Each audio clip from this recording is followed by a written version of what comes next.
Şiyəkəran ərazi və əhalisinin sayına görə Astaranın ən böyük yaşayış məntəqələrindəndir.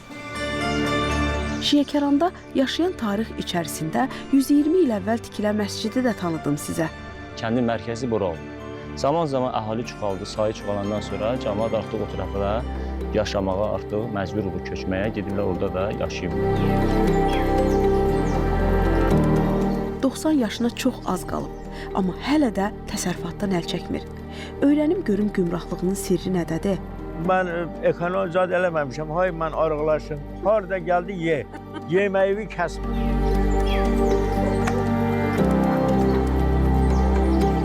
Bu tarixi tapıntının sorağı ilə gəldim Şiyəkərana.